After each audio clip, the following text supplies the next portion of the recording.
Very good morning again class 10। हम अपना active passive continue करेंगे। अभी तक हमने पढ़ा एक्टिव पैसिव के रूल्स के बारे में कि एक्टिव में क्या होता है, पैसिव में क्या होता है। और हम अभी इसके पहले हम अभी तक हमने पढ़ा सिंपल प्रेजेंट टेंस कि हम सिंपल प्रेजेंट टेंस में पैसिव एक्टिव को पैसिव में कैसे चेंज करते हैं, उसके रूल्स के बारे में पढ़ा। अब हम उसके एग्जाम्पल्स पढ़ते हैं। My brother plays football. अब इसमें माई ब्रदर मैंने ऊपर मेंशन किया है, सब्जेक्ट है, प्लेस वर्ब है और फुटबॉल आपका ऑब्जेक्ट है। ये चीज़ें अभी हमने अभी अपना जो सिंपल प्रेजेंट टेंस किया था उसमें भी पढ़ी हैं, तो इसलिए अब आपको प्रॉब्लम नहीं आएगी।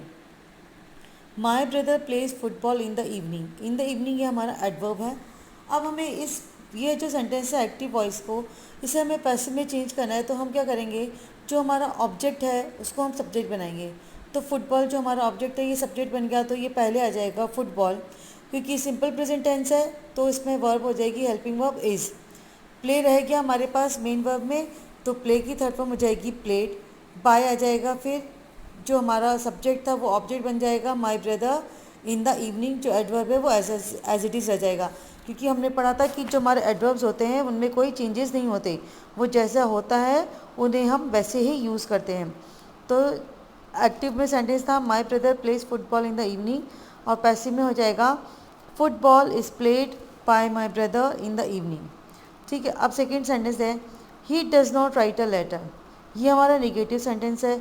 इसमें ही सब्जेक्ट है, डज़ हमारी हेल्पिंग वर्ब है, नॉट निगेटिव को शो करता है, राइट हमारी मेन वर्ब है, लेटर ऑब्जेक्ट है। अब अगेन वही रूल इसमें भी है, हमारा ऑब्जेक्ट सब्जेक्ट बन गया तो ए लेटर। फिर हमारा डज़ नॉट, डज़ हमारा सिंपल प्रेजेंट टेंस को शो कर रहा है, तो हेल्पिंग वर्ब हो जाएगी इज़, नॉट का जाएगा नॉट, राइट की वर्ब हो जाएगी थर्ड फॉर्म रिटन। तो ये हो जाएगा a letter is not written by him. वो उसके द्वारा पत्र नहीं लिखा जाता है, और पहले वाले सेंटेंस का था कि वह पत्र नहीं लिखता है। तो बात ये जो ध्यान रखने की ये है कि आपका जो मीनिंग है सेंटेंस का, जब आप उसको पैसिव में बदलेंगे तो चेंज नहीं होगा। सेंटेंस का मीनिंग नहीं बदलता है, सिर्फ हमारा कहने का तरीका बदल जाता है। हम उस सेंटेंस को डायरेक्टली ना कहकर हम उसको घुमाकर कहते हैं। अब हमारा प्रेजेंट कंटिन्यूस टेंस आता है। प्रेजेंट कंटिन्यूस टेंस जिसमें हम आईएनजी यूज़ करते हैं, तो इसमें हमारा फर्स्ट रूल है helping verb being will come. Clear. इसमें कौन सी हेल्पिंग वर्ब आएगी, बीइंग।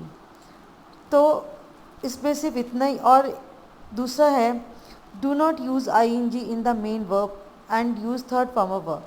कि जो आपकी मेन वर्ब होती है ना, जैसे गो आपकी मेन वर्ब हो गई, तो उसमें आप गोइंग आईएनजी नहीं लगाएंगे, आप वहाँ पर वर्ब की थर्ड फॉर्म ही यूज़ करेंगे। हम अभी तक कंटिन्यूस में हम वर्ब में आईएनजी ऐड कर रहे थे, लेकिन जब हम उसको पैसिव में चेंज करते हैं तो हम उसमें पहले बीइंग लगाते हैं, और जो हमारा वर्ब होती है उसकी हम थर्ड फॉर्म यूज़ करते हैं। Example, she is making tea. जैसे एग्जाम्पल देखिए, वह चाय बना रही है। ओके, ये हो गया हमारा सब्जेक्ट, शी इज़ हमारी हेल्पिंग वर्ब हो गई, मेकिंग हमारी मेन वर्ब हो गई, और टी ऑब्जेक्ट हो गया। अब क्या करना है हमें, पहले सब ऑब्जेक्ट को सब्जेक्ट बनाना है, तो हो गया टी। अब इसका तो इजी आ जाएगा। अब ये क्या हो गया, हमें बीइंग लगाना है। बीइंग हमेशा जो है हमारी इसके या इज हमारा जो भी हमारी हेल्पिंग वर्ब है उसके बाद आ जाएगी। तो टी इज़ बीइंग। अब मेक रह गया हमारे पास, तो मेक की थर्ड फॉर्म हो गई मेड। तो ये हो जाएगा T is being made by हर। जैसे शी हमारा सब्जेक्ट है, तो उसको हम जब उसको पॉजिटिव केस में बदलेंगे तो वो क्या हो जाएगा, हर। उसके द्वारा चाय बनाई गई। अब एक और एग्जाम्पल है, your father is not writing letters. तुम्हारे पिताजी लेटर्स नहीं लिख रहे हैं। अब क्या हो जाएगा, लेटर्स ऑब्जेक्ट है तो लेटर्स आ गया पहले। अब यहाँ पर ये देखने वाली चीज़ ये है कि हमारा जो हेल्पिंग वर्ब होगी वो हमारे सब्जेक्ट के अकॉर्डिंग, जो नया सब्जेक्ट है ना उसके अकॉर्डिंग लगेगी, ऊपर वाले सब्जेक्ट के अकॉर्डिंग नहीं लगेगी।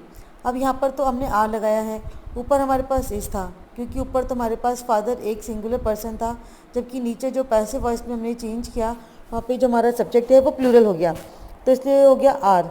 तो हो गया लेटर्स आर। अब नॉट का तो नॉट आ ही जाएगा, फिर बीइंग आएगा तो राइट रह जाएगा, राइट की थर्ड फॉर्म हो जाएगी रिटन बाय योर फादर।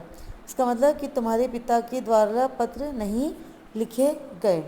तो ये जो कुछ चीज़ें हैं छोटी छोटी जो आपको ध्यान रखनी है कि जब भी आप एक्टिव से पैसिव में चेंज करें तो जो आपका सब्जेक्ट है नया वाला, जिस जिस ऑब्जेक्ट का आपने सब्जेक्ट बनाया है, आप अपनी हेल्पिंग वर्ब उसी के अकॉर्डिंग लगाएं। अब है present perfect tense. So present perfect का मतलब तो वो होता ही है कि वर्ब की थर्ड फॉर्म यूज़ होते हैं। इसमें हम बीन का यूज़ करेंगे, हेल्पिंग वर्ब के रूप में हम बीन का यूज़ करेंगे, और जो वर्ब की थर्ड फॉर्म हमें जो दी गई होती है वो हम उसी का ही यूज़ करते हैं। तो इसलिए हमें इसमें कोई ज़्यादा दिक्कत वाली बात नहीं है। अब हम प्रेजेंट परफेक्ट टेंस के एग्जांपल्स देख लेते हैं। सो जैसे कि हमने कहा कि प्रेजेंट परफेक्ट टेंस में वर्ब की थर्ड फॉर्म यूज़ होती है, तो इट मीन्स कि इसमें हमें वर्ब की थर्ड फॉर्म दी गई है तो हमें उसी को ही यूज़ करना है, हमें इसमें कोई ज़्यादा चेंजेस करने की ज़रूरत नहीं पड़ेगी। फर्स्ट एग्जांपल जैसे है, she has cooked food for the guest. She subject है, हैज़ हेल्पिंग वर्ब है, कुक्ड यानी कि वर्ब की थर्ड फॉर्म, और फॉर फूड हमारा ऑब्जेक्ट है, फॉर द गेस्ट ये एडवर्ब मान लीजिए। तो इट मीन्स सबसे पहले क्या आ जाएगा, फूड, क्योंकि हमारा ये सब्जेक्ट बन जाएगा। फूड आ गया, फूड सिंगुलर है इसलिए हो गया हैज़। अब इसमें मैंने कहा था कि बीन लगेगा हेल्पिंग वर्ब के लिए, तो यहाँ पर आ जाएगा बीन। वर्ब की थर्ड फॉर्म दी गई है कुक, तो वो एज इट इज़ आ जाएगी। फिर आ जाएगा बाई, और फिर शी का हो जाएगा हर, और जो बाकी का है फॉर द गेस्ट वो एज इट इज़ रह जाएगा। तो ये हो जाएगा food has been cooked by her for the guest.